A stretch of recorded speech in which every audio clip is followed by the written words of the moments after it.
Yahoo minasan, welcome back again with Mr. K di sini. Well, karena spoiling detail udah rilis di Reddit, so without ngantain long again, it's time spoiling time.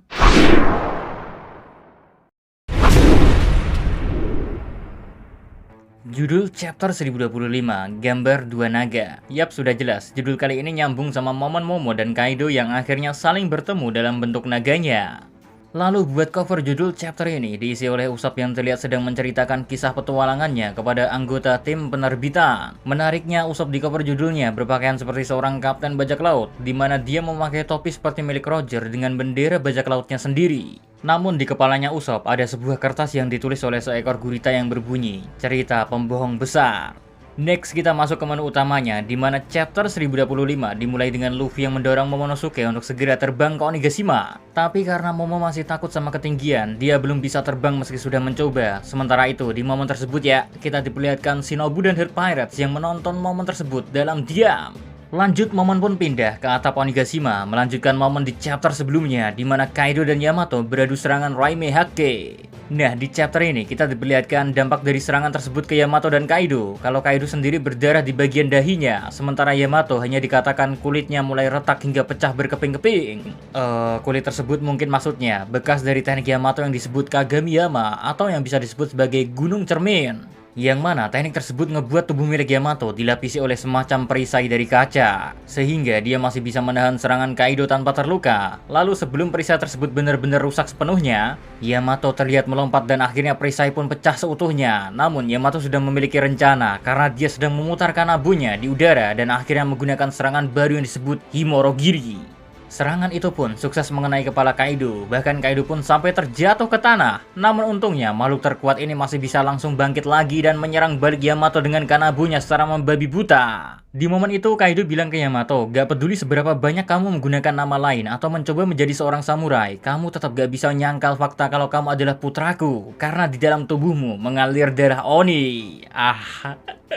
Fakta baru guys. Mendengar hal itu, Yamato gak masalah dengan faktanya. Sambil ngejak perkataan Kaido ya, Yamato juga memukul wajah Kaido dengan kanabunya. Namun Kaido sepertinya emang sengaja ngebiarin Yamato buat memukul dirinya, karena Kaido sendiri malah terus berbicara meski sedang dipukuli. Kaido bilang kalau Yamato selalu sendirian, dia hanya bisa berlari dan bersembunyi di kastil. Di momen itu pun Yamato ngejawab kalau itu semua gak benar, karena dia sebenarnya punya teman. Di momen itu juga kita diperlihatkan sedikit momen Yamato kecil, yang sedang membaca jurnal perjalanan milik Oden secara diam-diam. Dan ketika Yamato berbicara tentang dirinya yang memiliki teman, Yamato langsung teringat akan S. Yang mana Kaido langsung membalas, kalau kau memang punya teman, namun temanmu sudah mati bersama para samurai dan orang-orang yang baik kepadamu. Nah, di chapter 1025 ini terungkap kalau ternyata dulu saat Yamato masih kecil, sempat ada anak buah Kaido yang baik kepada Yamato, sehingga dia suka memberi makanan secara diam-diam. Namun sayangnya, orang tersebut harus dieksekusi dengan cara yang mirip dengan yang Jack lakukan kepada Nekomamushi dan Inuarashi di Zou.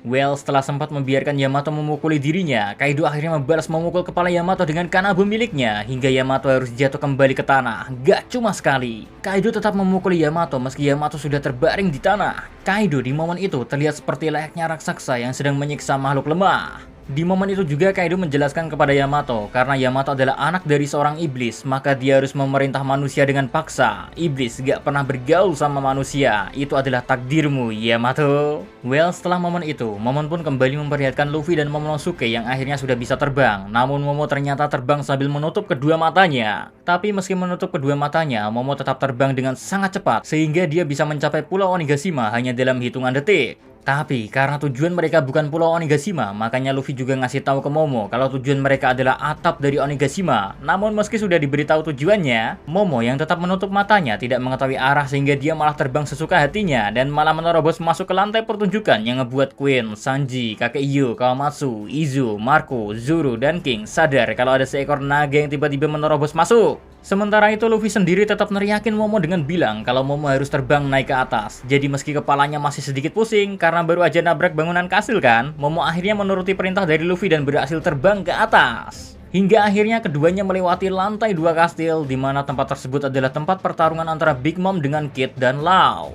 Makanya di momen selanjutnya pun Kid terlihat sangat terkejut dan berkata, "Apa itu?" Sementara Luffy terlihat sedang teriak sambil menaiki Momo. Lalu Law hanya berkata, "Mugiwara ya?" Sedangkan Big Mom kebingungan dan menyangka kalau naga tersebut adalah Kaido.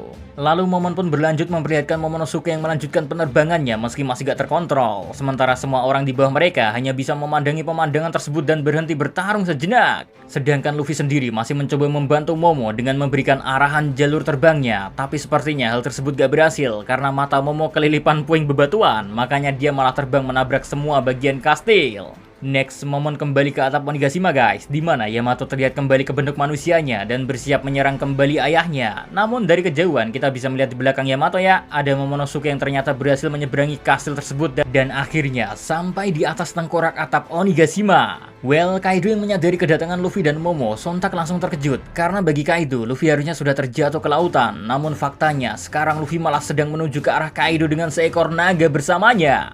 Saat sudah dekat, Luffy pun akhirnya melompat dan menyerang Kaido dengan berubah ke bentuk Gear Force Snakeman, lalu menyerang Kaido dengan Gomu Gomu no Jet Calfrin. Serangan tersebut ternyata datang bersamaan dengan serangan Yamato yang dari tadi sedang bersiap menyerang balik Kaido. Dengan serangan yang baru pula, yaitu Shinsoku Hakujaku. Keduanya, baik Yamato dan Luffy, akhirnya menyerang Kaido secara bersamaan guys. Padahal mereka berdua masih belum menyadari kehadiran dari satu sama lain. Di chapter 1025 ini kita diperlihatkan kalau serangan dari Luffy dan Yamato menciptakan petir hitam yang sangat hebat. Sampai akhirnya setelah serangan itu, Yamato menyadari kedatangan Luffy yang mana membuatnya sangat bahagia. Luffy sendiri juga akhirnya menyadari kehadiran Yamato. Dan seperti biasanya, Our Baka Sencho gak bisa manggil nama orang dengan benar. Makanya di situ Luffy bilang, "Ya mau, kamu ngebantu menahan Kaido. Terima kasih." Meski akhirnya mereka berdua bertemu, tapi gak ada waktu untuk reunian. Karena setelah menerima serangan dari Luffy dan Yamato, Kaido langsung berubah ke bentuk naganya dan siap menghadapi mereka semua. Namun Kaido tetap penasaran dengan bagaimana cara Luffy bisa selamat dan juga siapa naga yang ada bersamanya. Makanya dia menyuruh Momo untuk memperkenalkan dirinya. Luffy sendiri menjawab kalau dia gak bakal mati apapun yang terjadi karena Luffy adalah orang yang akan menjadi Raja Bajak Laut. Sedangkan Momo menjawab dengan terbata-bata kalau dia adalah Kozuki Momonosuke, orang yang akan menjadi Shogun Wano Kuni. Well, Yamato yang melihat naga berwarna pink itu dengan seksama akhirnya menyadari kalau naga itu adalah anak kecil bernama Momonosuke yang dia temui sebelumnya. Makanya Yamato pun langsung memanggil Momonosuke, sedangkan Kaido sendiri mendengar jawaban dari Momo malah tertawa dan menjawab, "Jadi kamu anak kecil itu ya?" Dan momen itu pun ditutup dengan perkataan Kaido yang bilang kalau dunia ini gak ngebutuhin dua naga. Oke, segitu aja full spoiler buat chapter 1025 yang kayaknya cukup singkat, tapi untungnya minggu depan libur, so Mr. K bisa sedikit istirahat dulu. Capek juga kan One Piece setiap minggu rilis. So, see you again next time. Adios, Caramelos. Stay safe everyone. Salam anime.